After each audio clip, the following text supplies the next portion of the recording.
You're literally the 5th person in my life that I've ever told.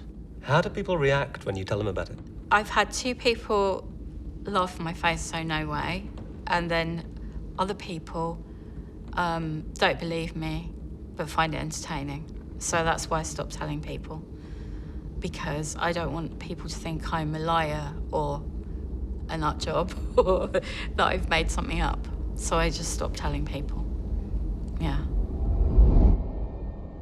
What Kate starts to witness will shape her life forever. Me and my sister would be playing at, being at school or something, and then I don't even know why we would play that. It's a very weird game to want to play. And then gradually I would see a shimmer of this woman. As time went on, she became more and more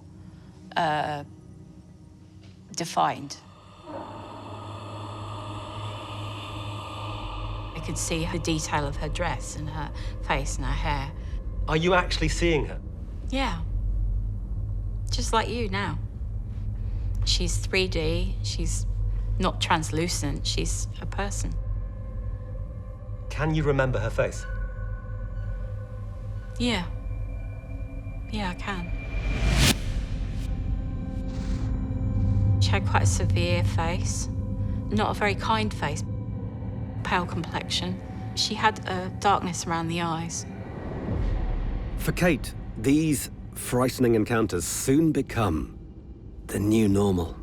Sometimes I remember I'd walk into the living room and she'd be over by the window as if she was looking down at something. And then I'd go, ugh, and I'd like go out of the room again, and when I went back in again, she'd be gone. The more I grew up, that would start happening where I'd try and avoid her. So it's quite sad, really. I can feel an actual catch in your voice as you're talking about this, and you were kind of laughing there before, and I can feel that's the nervousness here, but this is deeply creepy. And it's deeply I creepy. can see that you are quite affected by it. Yeah, and walking into a room and you see somebody with their back to you that shouldn't be there, I mean, that's creepy in itself, right? But the fact that I knew that she wouldn't go away started to be the problem. Like, she's never gonna go away.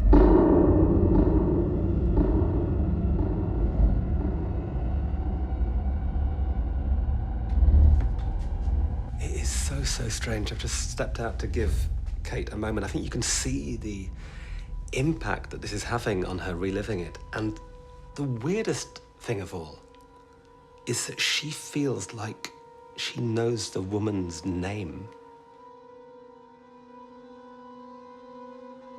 She just was Miss Howard. I just knew she was, as if she had told me before, but I don't remember it. She just was. I can't explain it, how I know that. I've got 2 kids. Yeah. They have imaginary friends. Yes. Could Miss Howard have been an imaginary friend? No, because I knew the difference. I didn't really want Miss Howard around. She just was there. Kate, Yes. if she wasn't imaginary, Yes. what was she? I don't know. As the months and even years go by, the sightings in number 65 become even more disturbing. We had twin beds, and my dad used to come home from work, sit between the beds and tell us a story. And then when he would leave, Miss Howard would appear where my dad had been, either between the beds or sitting on the beds. She was so heavy on the bed, and she would just place a hand on my back. Her hands were extremely cold and heavy, like really heavy. And then she'd be gone. So who or what is Miss Howard? A waking nightmare, or the dead come back to life? As time went on, I would hide from her even, you know. I changed bedrooms. When my dad had built the other part of the house, I moved over the corridor to try and get away from her. I even remember putting a wardrobe against the door quite often, as if that would stop her. I just wanted to be left alone. You have been haunted by this your whole life. Yeah, I have, yeah. You want answers, don't you? Yeah, I want to know. Have there been times when you have been wondering if you were going mad, if you made all this up? Of course, any reasonable person would. Could you have made it up? No, there's no possible chance How can you know that for sure? because of what happened in 2010.